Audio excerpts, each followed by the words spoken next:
Hey guys, welcome to this episode of Organic Leanne, and today we are going to be talking about the winter garden.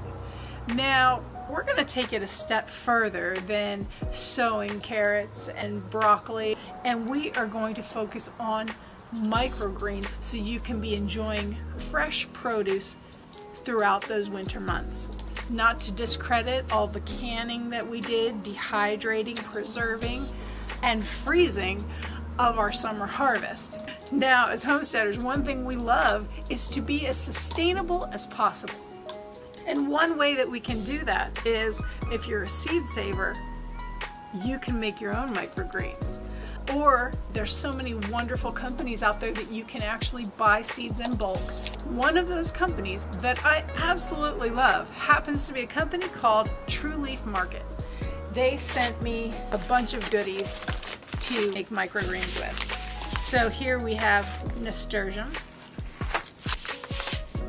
kohlrabi. I cannot wait to sprout kohlrabi. I love brassica microgreens. They are awesome.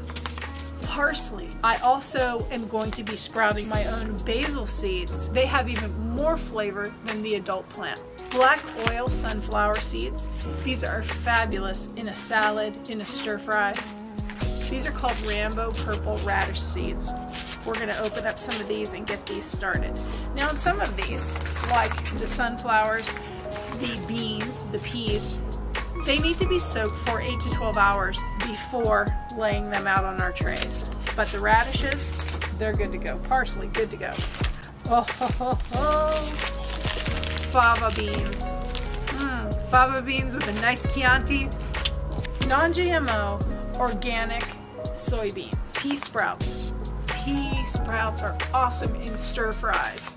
See, the winter garden never ends. We just take it inside. Rainbow Swiss chard. I love Swiss chard. Swiss chard happens to be one of my favorite greens as a microgreen.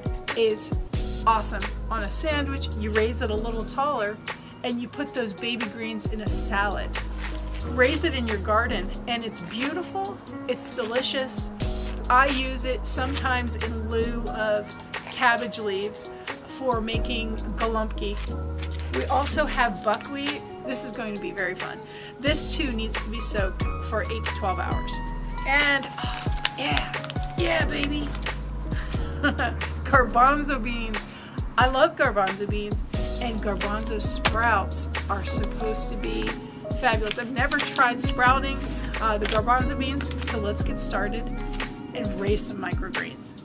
We are getting ready to mix up our soil. Now I am using a quarter coconut coir. Now, is it coir, or coir? A quarter perlite and a half peat moss. This is a great mix also for your seedlings for spring planting. All right, guys, look at that. Isn't that beautiful? That's going to be perfect for our microgreens. Now, we got these cool trays. Don't forget to sanitize trays. I got 6 of them. I am going to do 3 trays, and then I'm going to save 3 trays. Let's give a little water to the bottom of our pans. Why I did this was because I want to make sure that my soil gets good and soaked all the way through, not just on top, not from just top watering. I want it to go all the way through. Now I'm leaving about ½ an inch of room at the top here because I don't want my soil going over, and I want my seeds to stay nice and tucked in. Looks pretty good. Right there. One more to go.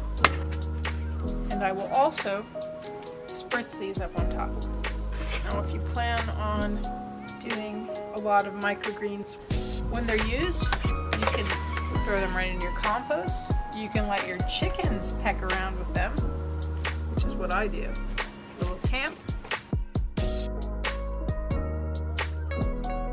Now, this isn't exclusive to homesteaders. If you live in an apartment, you can grow microgreens. You can be indoor farming, and you can sprout, and it's so good for you. A little spritzer. I'm going to try a little experiment. I'm going to do half trays right now because I want to showcase each one of these seedlings.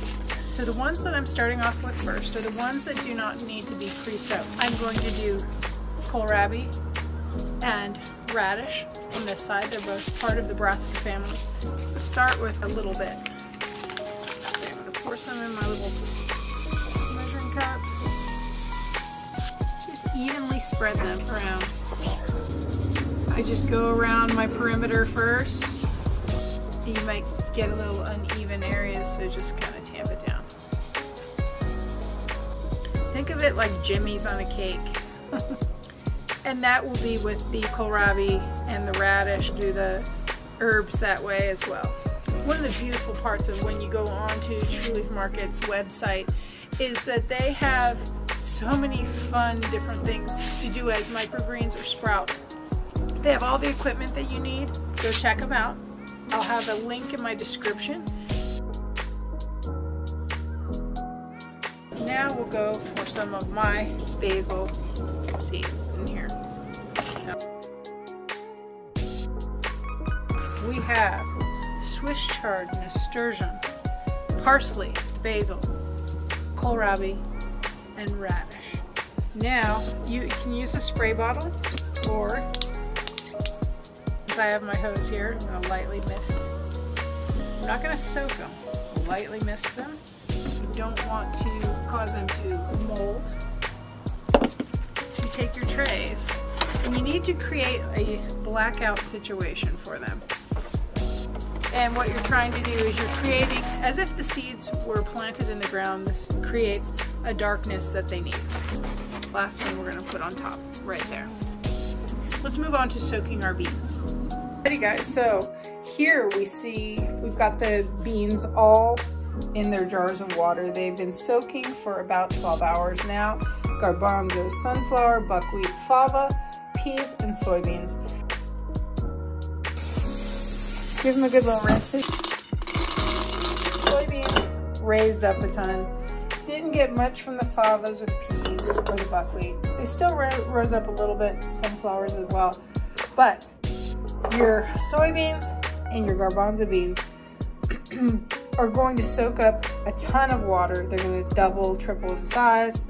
So make sure when you've got your glass filled to about here, fill it all the way up with water because they are definitely going to soak it up. Alrighty guys, we're going to fill these trays so we can get all these little beauties going on strong.